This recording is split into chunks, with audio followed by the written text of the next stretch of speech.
So there's been a lot of noise about development and nature over the last few months and in the last few weeks especially.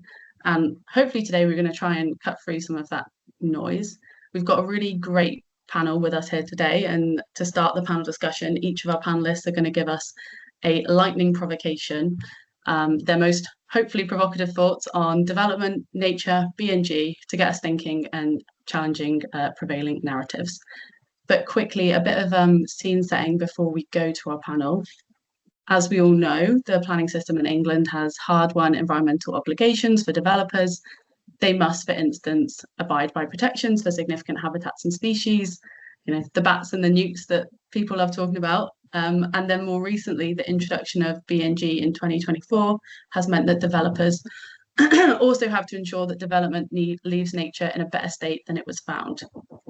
Enter the new government and their hugely ambitious target of building 1.5 million homes in England this Parliament. That's 300,000 a year to address what is undoubtedly a genuine housing crisis. And to put that in context, over the last 10 years, we've built about 178,000 homes a year, and we haven't got close to 300,000 since the 1960s under Harold Macmillan. So we've got that on one hand, and we've got the planning system in England and its environmental obligations on the other. And in looking for how to achieve this goal, this house building target, a narrative has emerged, one of nature as a blocker to development. And of course, when I say emerged, it's not a new narrative, but it is one that the environmental sector has been fighting in different forms for decades. So in March, MHCLG introduced the Planning and Infrastructure Bill, which seeks to unlock the planning system through, among other things, allowing developers to bypass environmental obligations by paying into a nature restoration fund. And although the Nature Restoration Fund would be separate to BNG, just yesterday DEFRA announced a consultation looking at simplifying and streamlining BNG. So I think it's clear that we're at a point of significant flux and turmoil right now, with nature and development seemingly on a collision course. But what are the challenges and what are the opportunities here? And how do we as an environmental sector navigate these waters and chart a course towards a planning system that works for our economies, our communities, and our natural world? So I'll turn to my first panelist to kick us off. So I think, Sian, if you could spotlight myself and also Rico. So yeah, our first panelist that we're going to ask for their lightning provocation is Rico Wojtulewicz, who is head of policy and market insight, has been the National Federation of Builders and House Builders Association policy mainstay for more than a decade.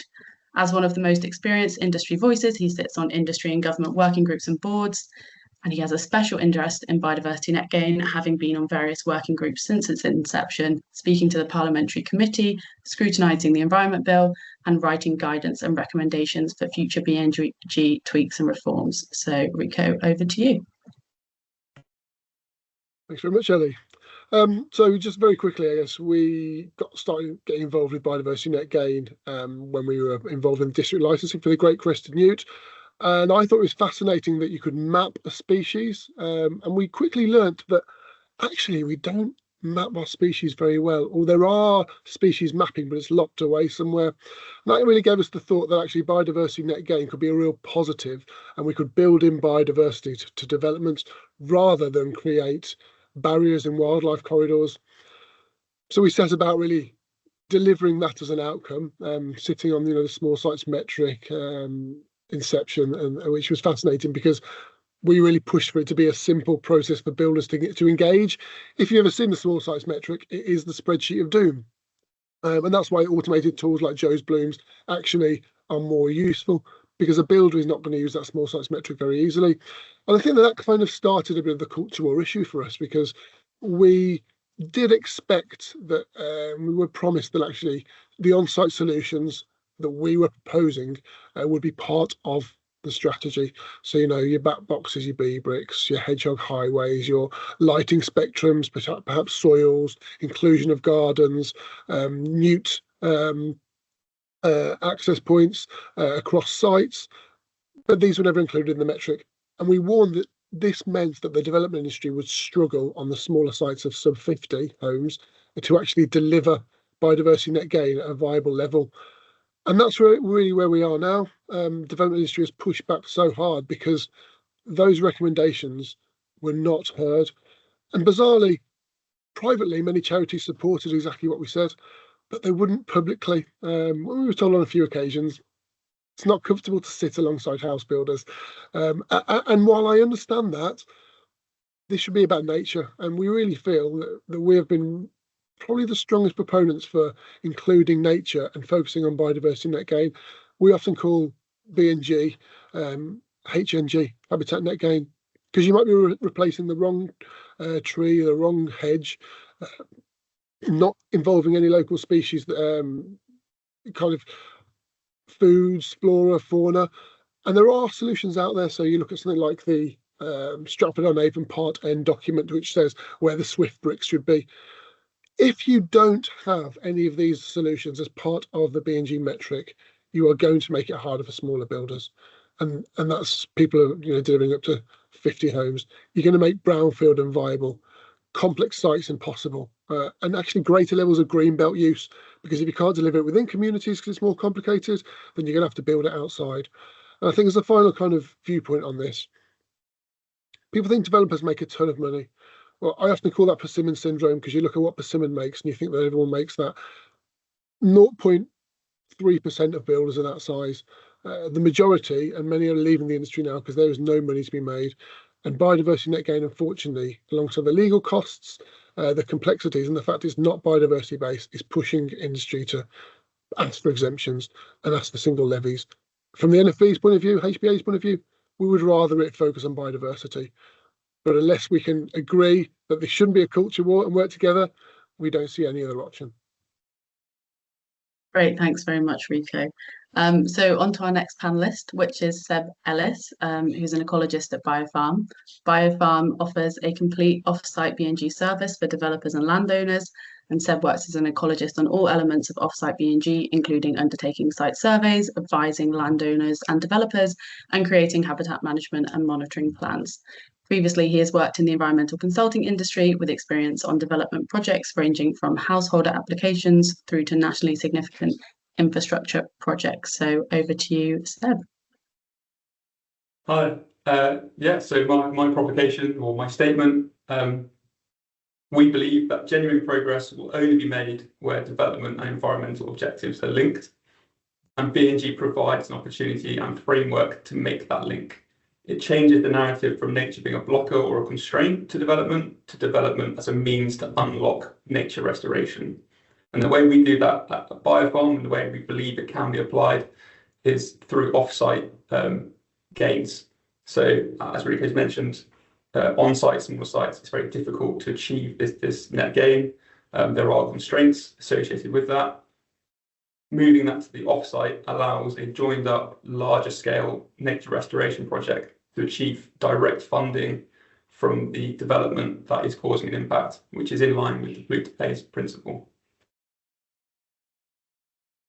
A little bit shorter than yours, Rico, but no, great. That's great. Thank you, Seb. And yeah, already thinking of lots of things to pick up on there. So we'll move on to Debbie next, Debbie Tann, MBE, who is CEO of Hampshire and Isle of Wight Wildlife Trust. Debbie began her career in the early 1990s as an ecologist specialising in freshwater habitats. She's worked in a variety of roles within the Wildlife Trust before becoming Chief Executive at Hampshire and Isle of Wight Wildlife Trust in 2008. In 2010, Debbie was seconded into DEFRA to help write the Natural Environment White Paper, which put into government policy the groundbreaking recommendations of the Lawton Report, Making Space for Nature, which I think, Seb, you've kind of in that, the idea of these joined up sites, that's a direct reference to that. Debbie was awarded an MBE in the 2024 King's New Year Honours for services to wildlife and the natural environment, and was listed in this year's ENDS Power List as one of the UK's most influential environmental professionals. So over to you, Debbie. Thank you, Ellie. I know you were on the list as well, weren't you? So congratulations for that. Thanks. Let me just get my notes. I do apologise. I've just closed it down. So yeah, I just wanted to just talk a little bit about the kind of the culture and the political backdrop. And is wildlife now being used as a political football? I think this is a really important question we need to ask ourselves as environmental professionals, because the government's latest rejection of all of the amendments we put forward for the Planning and Infrastructure Bill, and even the humblest and most easy measure, the Swift Brick, last week, just tells us a huge amount about how nature is now being used, almost weaponized, used as a kind of cultural divide. And it's just really depressing to see all of that. And those of us that have worked in the environment for decades, we feel we've been fighting a lot. We have wins. It feels like a sort of flip-flopping. You have these great wins like the Environment Act in 2021, where BNG was mandated, where nature recovery was finally under a more strong legislative framework. And then we find ourselves back here having to argue all over again. My experience is very varied, but one of the most relevant things we did quite recently was in 2018, where nutrient neutrality was the sort of culture war of the day. And that was where, and that was really serious, because we had thousands of homes held up for a number, 18 months, 2 years. And that was attempted again. And what happened here then was you had politicians and local councillors, again, trying to create this culture war and lobbying government to relax the habitats regulations. Remember back in 2010, we had George Osborne calling the habitat regulations gold plating, had David Cameron calling us the green blob. We've had all of these environment secretaries, and they're environment secretaries. They should be on our side, kind of just pandering to this government rhetoric. So this is not a new thing, but it does go up and down. But in 2018, what was really interesting for me was that it wasn't the development sector actually calling this out as a problem, because they wanted to work with us and find solutions. And we sat down and we formed a coalition of local government, developers, Wildlife Trust, Natural England, and we designed and piloted the first nutrient neutrality schemes. We were able to unlock thousands of homes, create incredible wildlife habitats, and start to really address the issue of nutrient pollution. So there are win-wins, and I think we can do this. But when we're then fighting this kind of political comms backdrop of the rhetoric that's in the news, it just makes it really hard, because then we have to move into defensive mode. And it's really clear that I think there's two things going on. I think the Labour government are so desperate to hit their goal of 1.5 million homes. They have no idea how to do it. They haven't set themselves a pathway. They don't know how to deliver this. They set a target with no mechanism, and then they're just desperately grabbing at straws to try and unlock development. They've misdiagnosed the problem. Only 1% of planning applications are held up by nature, and 82% of local planning authorities are saying they're under-resourced. So there's all sorts of kind of things that we can get into today. But the other thing is, we know they're pandering to reform voters. We think they're, trying to push nature into the woke category. And actually, when you talk to developers, you talk to local people want to live in nice places. We didn't vote for this. This is not what we want. So we've got to find a way through this and work together and bring forward good solutions. I'll stop there and happy to talk more later. Great, thanks, Debbie. And yeah, again, there's just lots I want to dive into there, but we will save it until after everyone's provocation statements. So next we've got Alex Hutchinson, who is Senior Public Affairs and Communications Officer at the Aldersgate Group, a cross-economy membership organisation focused on accelerating the UK's transition towards a competitive, resource-efficient and net zero emissions economy. Alex leads on aspects of the Aldersgate's work on decarbonising the built environment, transport and agriculture. And before joining the Aldersgate Group, Alex held a number of roles in the corporate sector. So over to you, Alex. Thanks very much, and thanks for having me along. You'd asked for provocations, so I think I'm going to try and deliver one here. Excellent. I'd say that despite the government's early narratives that have already been discussed as nature as a blocker to development and the rocky start, to say the least, with the Planning and Infrastructure Bill, I don't yet see Labour using this as a crutch to drive division. I don't think we've reached a full culture war. If anything, if I'll be the critical friend to government on this, I guess, and approach it with a bit of more of a glass half full, I think it's more of a kind of government mess up rather than a conspiracy. I think we need to, push government to be as ambitious as it's stated to be in its own manifesto, where it committed to promoting nature recovery, push the government to be as ambitious as its stated claims in the Planning and Infrastructure Bill of wanting to achieve a win-win for nature and development. I do definitely agree with Debbie in that in trying to reach, the goals that the party has set itself, they're quite desperate in their approaches, and I completely agree with them misdiagnosing the problem.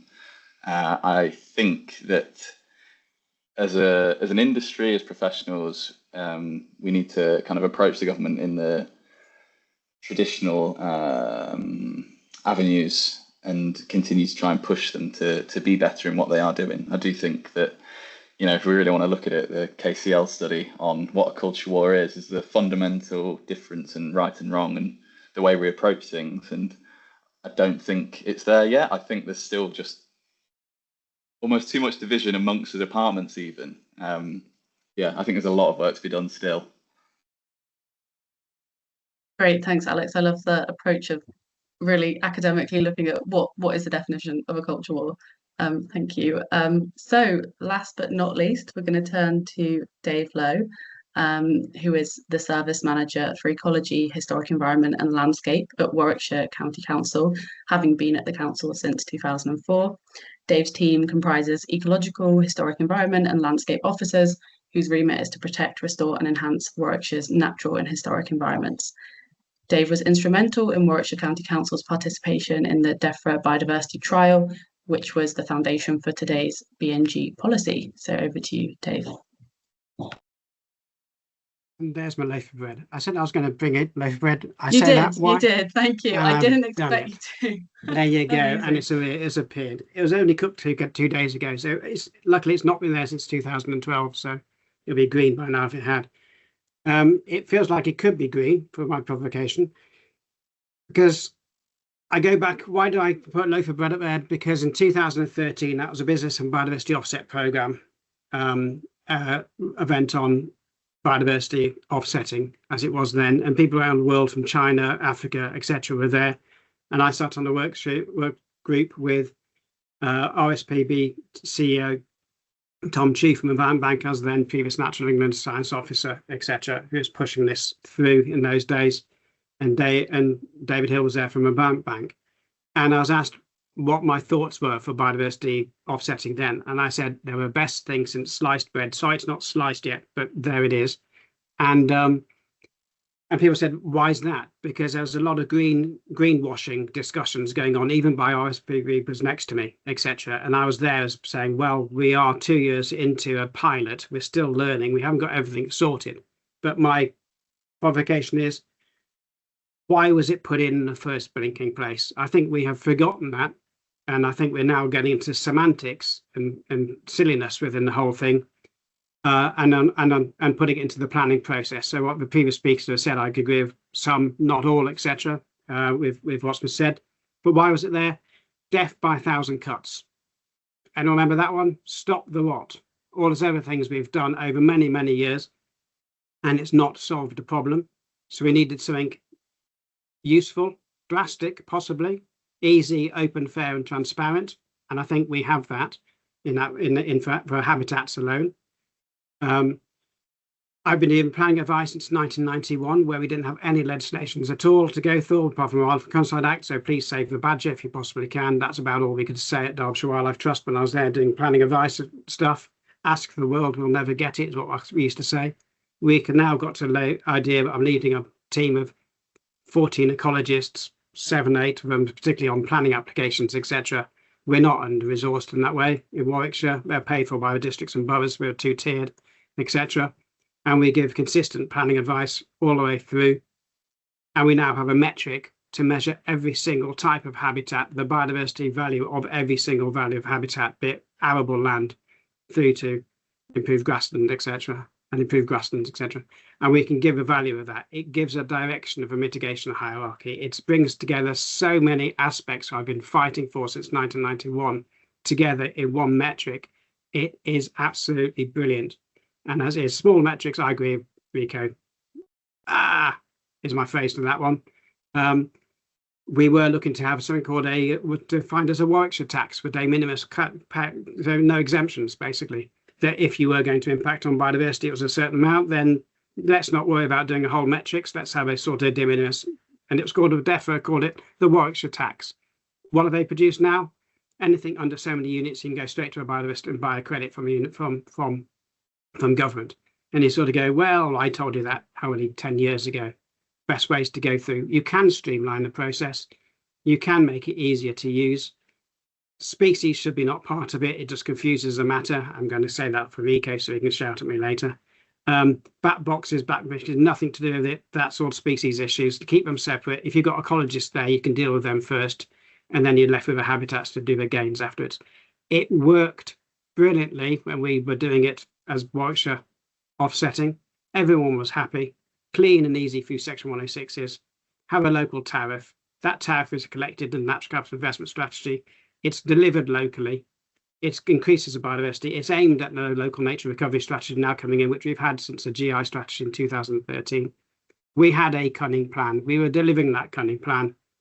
And this bread behind me has somehow got formed back together again and is going green. Why is my question. Why? And I'll leave that open. Thank you so much, Dave. That was brilliant. Thank you. Great. So I'll kick us off with a question, but just a reminder for all the attendees, please do put any questions you have for the panelists in the Q&A function. So Debbie, you said in your opening statement that only 1% of planning applications are held up by nature, and I could see, Rico, I could see you were shaking your head at that point. So maybe we'll go to you first, Rico, on this one. Do you think there's any merit to the argument that currently nature can be an unjustified or unreasonable blocker to development? Are there any kind of genuine or legitimate frustrations here? I'm happy to.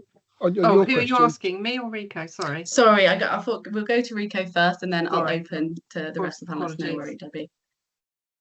On your question, I don't think it's fair for nature to ever be considered a blocker, a barrier. I think the policies around it and the way it's implemented should be. So when you talk about nutrient neutrality, you mentioned earlier on, 75% of the pollution comes from agriculture, around 24-25% comes from water company failure, and then the 1% may, less than that in some places, come from houses or new development. Remember, you pay for those services to be connected, and then the occupiers also pay for the water to be cleaned. If other people fail, that's not the developer's fault, but it's all been put on the developers. Now, that's an interesting concept because that's where the culture war started for some people here. And actually, the government didn't need to do it that way. So it just shows policy is the issue. But we're not helped when people use flawed stats. So we hear some people talking about 1.2 million homes being unbuilt. That's a lie.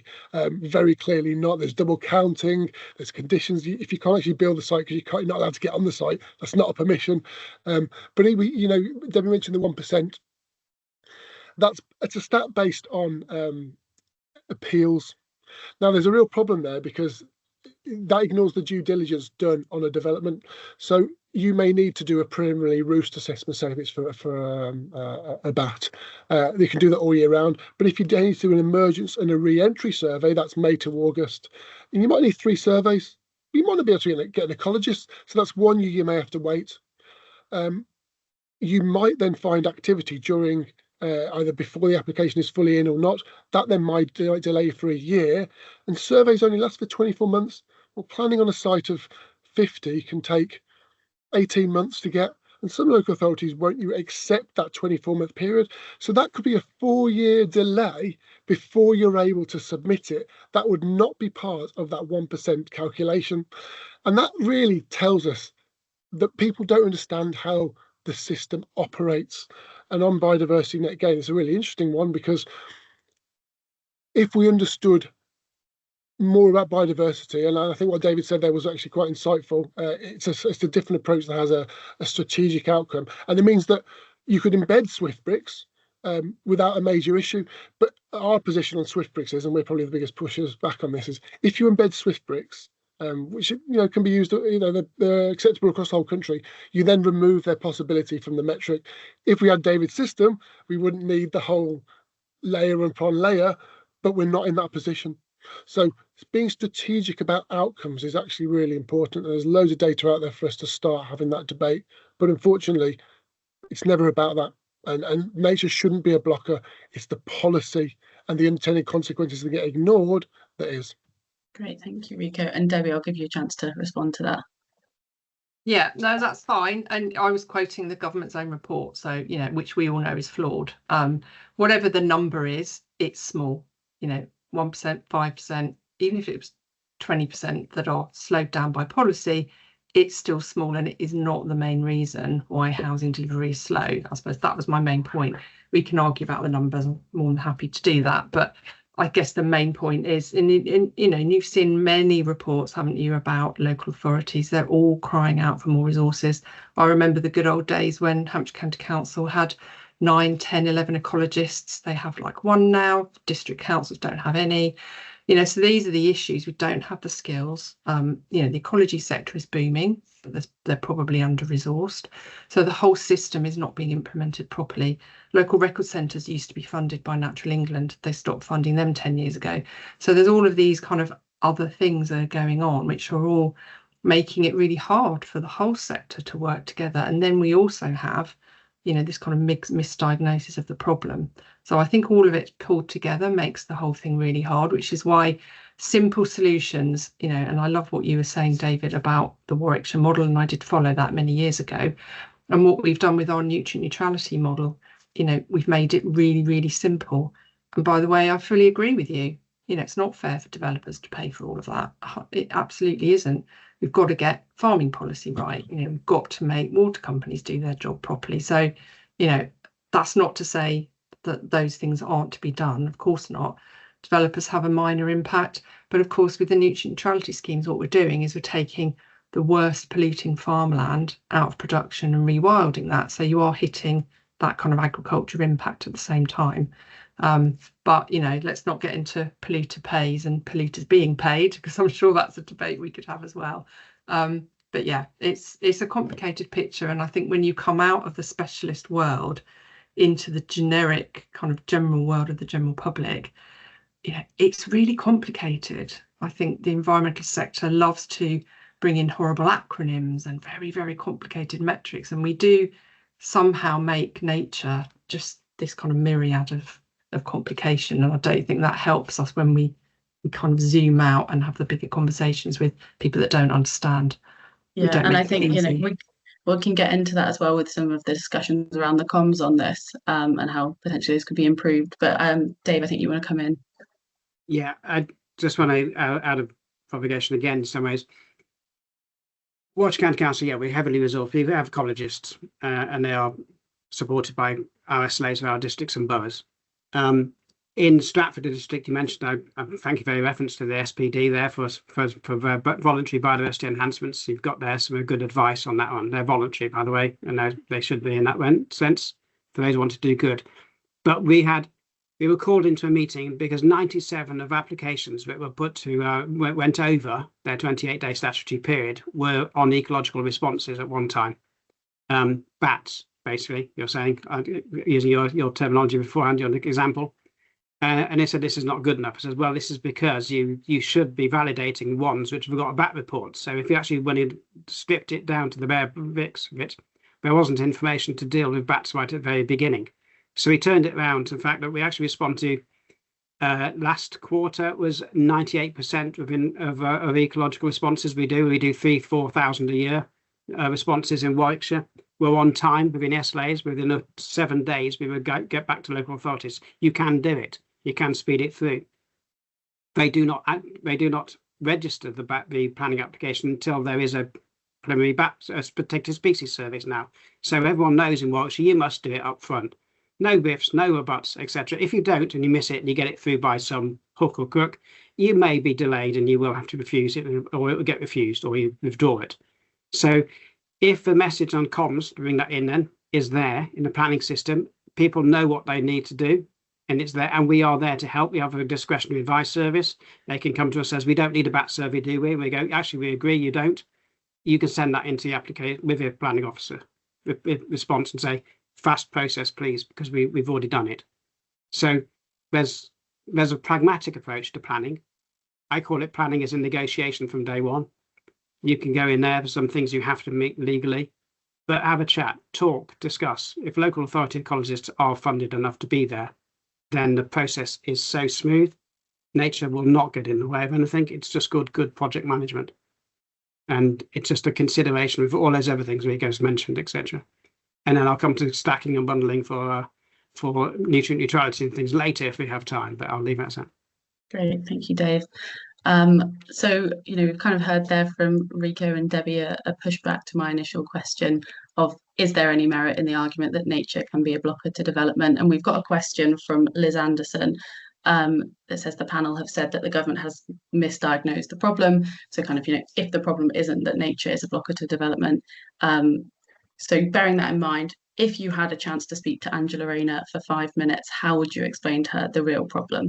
And of course, I think, a lot of you have touched on this in your provocation statements, but perhaps maybe Seb or Alex, if we'll come to you first on that.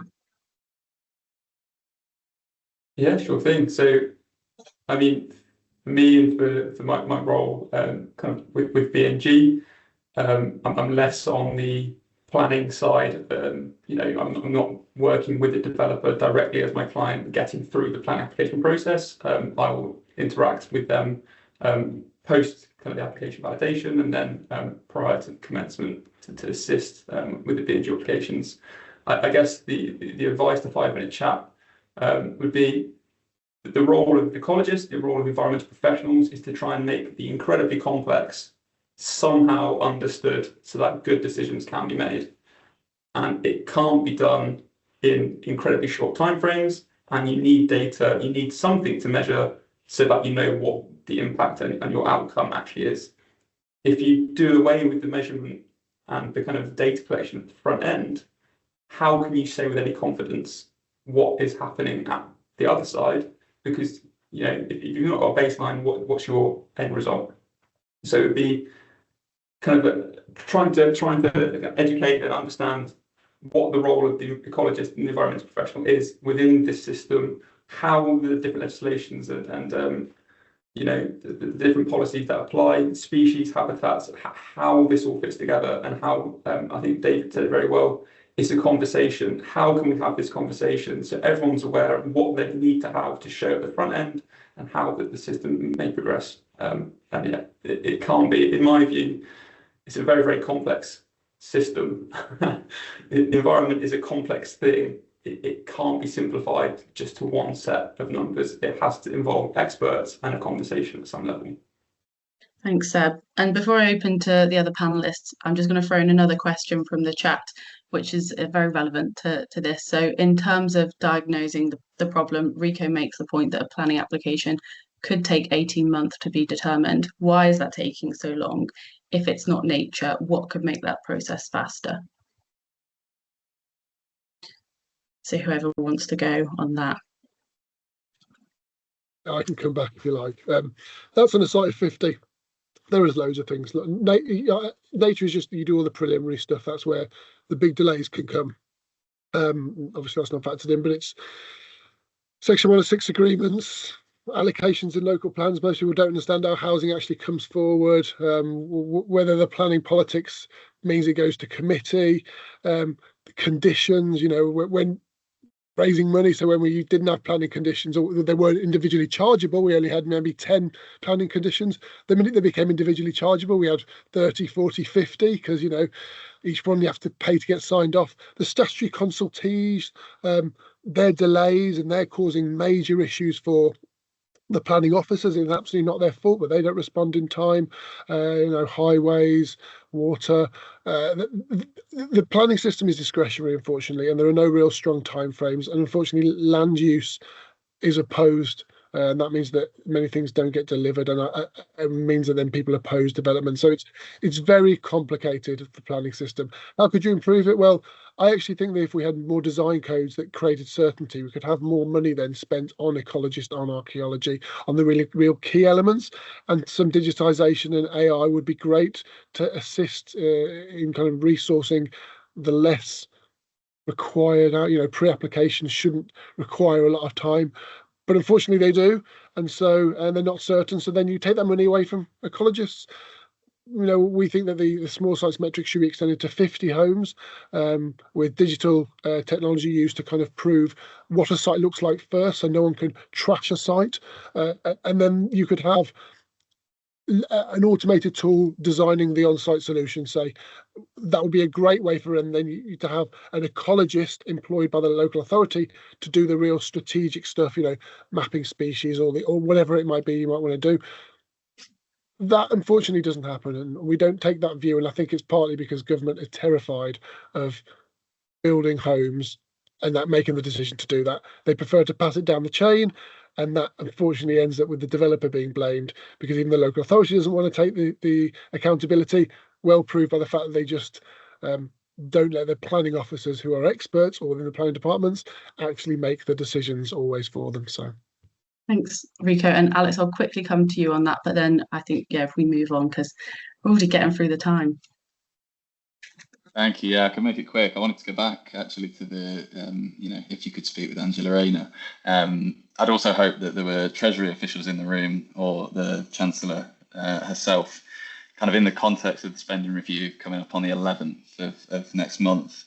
I guess the big ask that I'd be making was to ensure that Natural England, any lead regulators, and particularly local and planning authorities, are kind of efficiently a source to carry out the duties that they are expected to do. I guess that's where, in conversations we've had, we see a lot of the complaints about where things are getting stuck. And I think with the progression of the Planning and Infrastructure Bill and the kind of expanded responsibilities that I'd lead on Natural England, I'd be pretty concerned that government aren't resourcing them efficiently. Thanks, Alex. And you just got a bravo in the chat from Liz, so that's gone down well. But yeah, so you mentioned the Planning and Infrastructure Bill. I think if we turn to that, so Ethne asked the question, what changes would the panellists like to see in the Planning and Infrastructure Bill? Is there a way in which the Nature Restoration Fund and environmental delivery plans can be done right?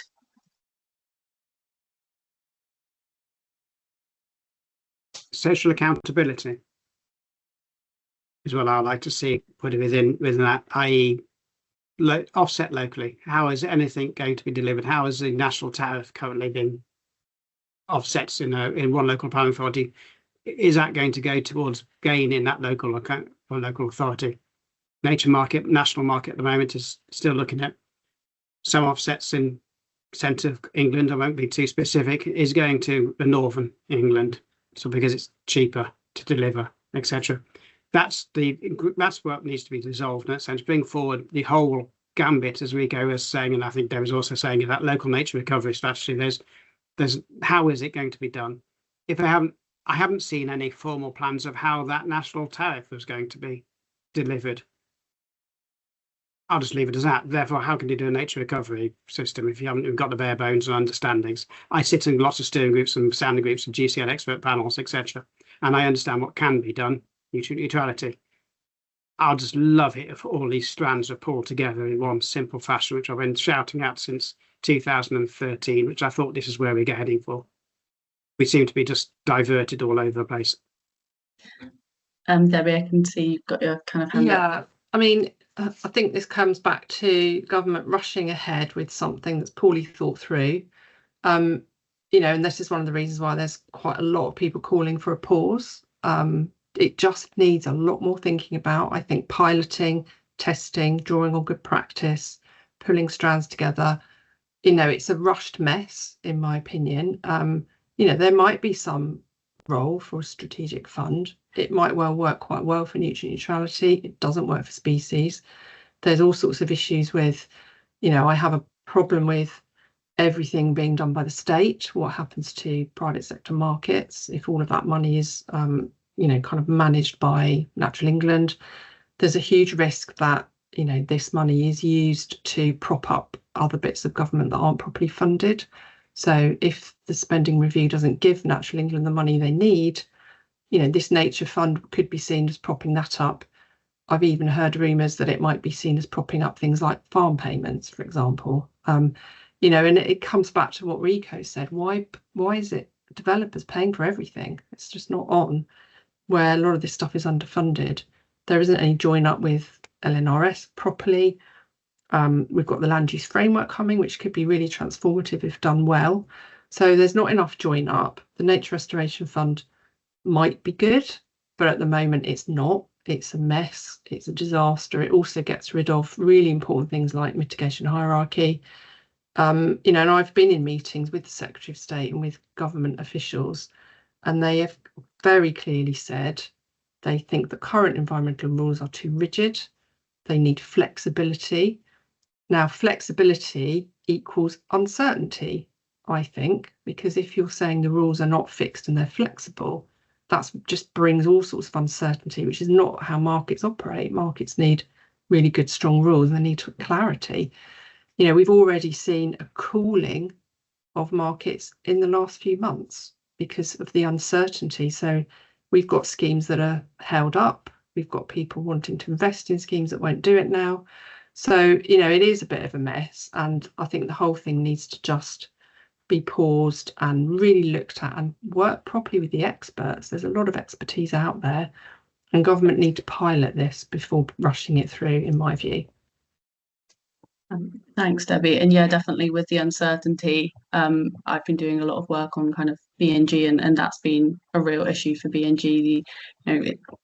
We're told that it's for flexibility's sake, and I think a lot of people want that and want different responsible bodies and local authorities to be able to use their discretion, but at the end of the day I think it is just causing a lot of uncertainty. Say for instance this idea of what's significant and non-significant, competent person, not competent person.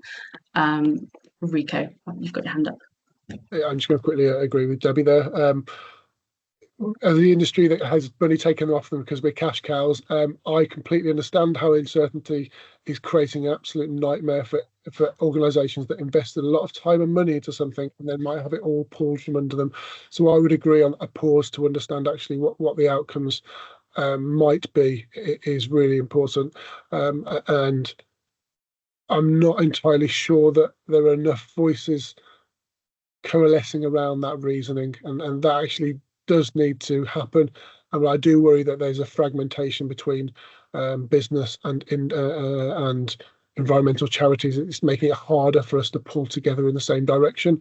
And one voice isn't always the right approach. I don't care what the government says, because you can't always have one voice in everything, but you can kind of have one understanding. And that's kind of where we need to get to. And I just don't. I'm not sure we're going to get there at this stage unless somehow a pause is enacted and we actually have a full conversation about it. Because the Nature Restoration Fund might be great for builders, but is it good for nature? And people always say to me, "Do you want to get rid of BNG?" No. We want better biodiversity. We just don't want to pay for everything because we can't and we shouldn't. The one thing you could do is we could have a conversation about removing more affordable housing, and that would deliver more money for nature. And then bloody building, so I'm not sure if I can swear now, but the social housing across the country, nobody has a problem with that in our sector. We need more social housing. If we want to be the competition to the biggest builders, why shouldn't the government via social housing do the same? It just makes sense that that's the way we do it. But that comes back to, who do you blame? You blame the builders for not delivering enough affordable housing, not the local authorities for not building it when interest rates were zero. Great, thank you, Rico. I mean, I'm going to have to move on to the next kind of topic almost, because we're going to run out of time. But so talking to but I wish I didn't have to, basically, is what I was trying to say. So yeah, this week Ends ran a headline saying, I think ecologists warned that the planning bill will emasculate DEFO, which was based off a letter that Saeem sent to Steve Reed. So my question is kind of, do you think the environmental sector has done a good job on responding to their concerns with the government's plans for development, specifically the planning and infrastructure bill? And this kind of, I'm going to add to this a question from Marionette Brett in the chat. What can we as industry professionals do to keep this as a collaboration and not enhance Labour's potential intent to make it a culture war?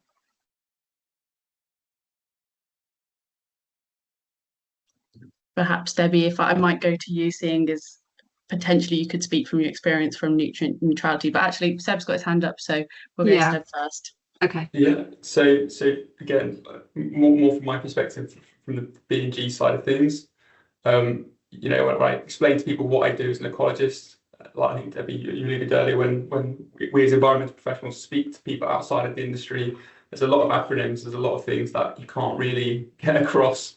It's not a simple job, and we're trying to make kind of give certain data points and kind of have a conversation about something that is complex in a way that can be understood.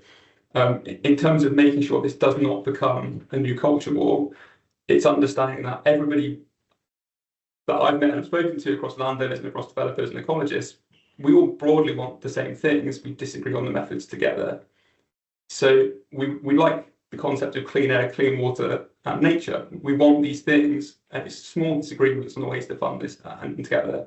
And I would say that going back to the planning infrastructure bill and all this talk about reforms of it, I don't think reform is a bad thing. I think the uncertainty that some of the conversation around that creates is not good for the market that is emerging for offsite BNG and for the people that are investing time and effort into kind of working with that. And it does cause tricky conversations because we go out and speak to landowners and we say, here's what we can do.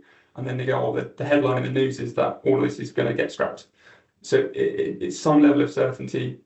It's working with people, bringing everyone along that journey, showing measurably these things can happen if all of us work together towards this objective. I think my personal view, BNG is delivering against that, especially in the offsite marketplace. And I think if we can show that other environmental regulations and other environmental professionals are having that conversation, we're not in an adversarial position. We are trying to work together to make everything better, basically build and achieve nature. Thanks, Seb. Maybe Debbie, then we'll go on to you. Yeah, I just wanted to throw in sort of a slightly kind of zoomed out perspective, again, based on a conversation I had with the government minister recently. And it comes back to the desperation to grow the economy. And we had a conversation and I was sort of challenging back on some of the misdiagnoses points and the underfunding of local authorities, etc., etc. But the answer is, well, if we can't grow the economy, there won't be enough money, and therefore there won't be any money for nature. This is the narrative. And of course, what we haven't got in this country is a really, really good understanding of properly valuing natural capital and everything the environment gives us. It's still very much, we must have GDP growth to create money, to fund NHS, to fund nature. And we've got to somehow, and this is like a massive challenge for not just us, but I think we need to be reaching across into environmental economists and natural capital thinking to try and bring some of that into government policy making, because again, we're just reductionist in the way we're looking at things. We're balancing, what we're trying to do is trade off one thing against another. Our homes more important than newts, our trees more important than roads, whatever. It's a trade-off. And and this is really tricky, and this is a global issue really, isn't it? How do we kind of start to reshape our economy so that all of the natural capital stuff is properly valued? We're trying to grow the economy on an old model. We're now in a world where natural capital is so depleted. Our extractive economic growth model is just not the right model anymore. We've got to start really thinking differently. And I just don't know if anybody in government has the time. Remember, we're in 4 or 5 year electoral cycles. This is a long-term game, and this is one of the big problems. They're thinking, crap, we've got to meet our targets. We've got 3 years to do it. We'll be judged in 12 months if we don't make progress. Everything is short term. And I don't have a magic bullet for this at all, but I think some really grown-up conversations about where are we going in the 21st century? We are a quarter of the way through this century already, and yet we're going backwards on most of our environmental targets and our social targets, and the economy's not growing. Something's wrong. So I know this is much bigger than what we're talking about today, but at the heart of it, government, they haven't grasped this, and I just don't think with this short-term way that we do things that's going to happen, which is why really important, like Aldersgate Group, some of these big, the think tanks, we need to get out there and start to really work on some of these big problems, because these are things we all share as society. And this is some of the really hard stuff that I don't have the answer for, but we at least need to start talking about it rather than this quick fix think we've got magic answers when we just don't. Yes, I think that's a really good point, and it's difficult, isn't it? Because we had the Scoopta review years ago now, and so the evidence is there for that, and if anything was going to kick off a conversation about how we're valuing nature, you'd have thought that would have, and it obviously has shifted a lot of opinion, but yeah, it's how do we actually get government to listen? Is it, do we need to have a public conversation about this with the general public? Because I think most citizens understand the intrinsic value that nature has. But yeah, it's just like, what is the right way to actually have this conversation, and how do we do that comms piece in a way that is going to work? But yeah, it's a really important point. Thanks, Debbie. Okay, we only have 5 minutes, which is crazy. So I'm going to go to another question in the chat from Amy Robinson, and I think this one is very much for you, Dave. So as an LPA ecologist viewing planning applications every day, the quality of applications is appalling, not just from an ecology front, but on many aspects. Councils / wildlife are easily blamed for holding up development. It's a shame that government make rash decisions listening to developers and not councils that review the applications. I'm going to have to skip some of your question, Amy, just for time, but basically, what more can LPAs be expected to do? Provide certainty, provide advice early on, front load. Even the NPPF, National Planning Policy Framework, for those who get into too much jargon, suggests that you should go to pre-application advice more, discussion advice more, which is chargeable in that sense. We've just sorry, Dave. I'm just gonna jump in to give Amy a bit of a right to reply, because I did cut out some of her question, and she did say we have validation requirements, websites, local policies, SDPs. They don't read them. We hold pre-app service and offered free BNG training, and anyone attended. Thank you. That does make a lot more sense. I'll cut out that first bit of stuff then. Yeah, how do you ask people to go down that? You don't. Therefore, as a validation checklist. Therefore, if they don't meet the validation checklist, they don't get put on the list, and it goes back to square one. That's a good way of actually forcing these things to happen in that sense, where they need to happen, and not just charging, as Rico says, for every condition which is discharged, and therefore making 400 of them so they can make a good income. That's not the purpose of this. The purpose is to try and be available and help people see. We are promoters of sustainable development, is what my motto sort of is, in a legal and sustainable fashion, is what the words I try to get in there, legal in there if I can. So that if someone pays for discretionary advice, they know we'll hold their hand through that process from day one. That speeds up. We don't slow down stuff in Warwickshire.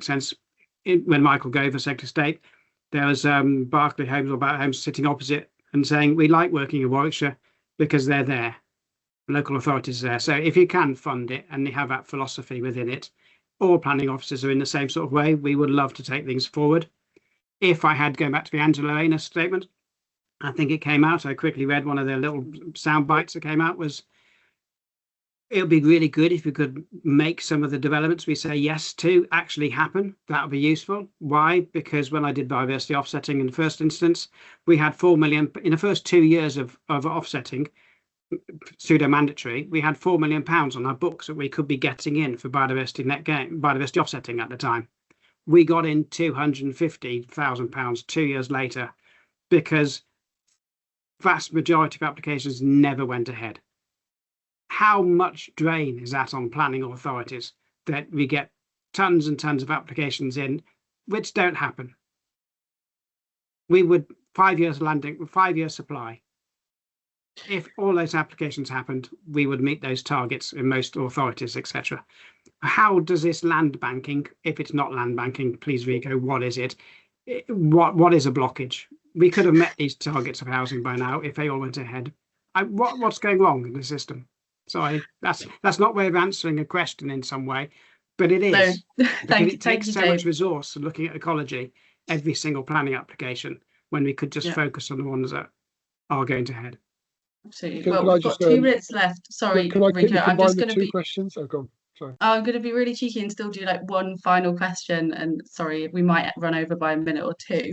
And Rico, if you want to respond to Dave's point, then you can do in your answer as well. I'll allow that. But I just think really at the heart of a lot of what we've discussed today is the question of how can we achieve the right balance of to use a BNG term, kind of on-site mitigation schemes on one hand and strategic large-scale nature recovery on the other. It's, it is an age-old question, but I think, with the Nature Restoration Fund, it's one that's really kind of like rearing its head at the moment. And, I think we've heard from different several of the panelists in terms of that potentially, we still do need a role for strategic nature recovery. We obviously also need a role for actually mitigating kind of on site. So I'll throw that question open to the panel to kind of close us off. So sorry, I was going to say it's the role of on-site versus off-site for mitigation, right?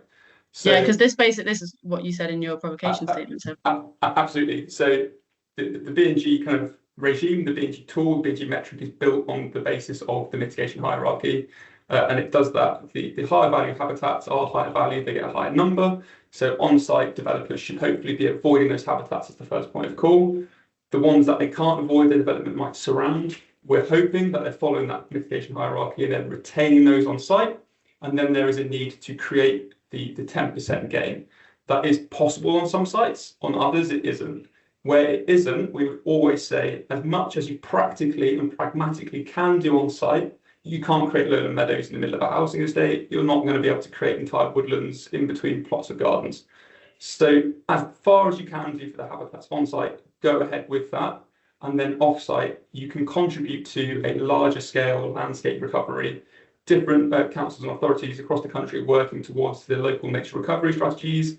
We will, at Biofarm, always find sites that are within these corridors, within these areas, and work to create the habitats that are targeted. We get the spatial, not spatial risk multiplier, we get the strategic multiplier within the biodiversity net gain tool, which incentivizes that to happen. And we can, following the laws and principles, make bigger, better, and more joined up habitats across the landscape.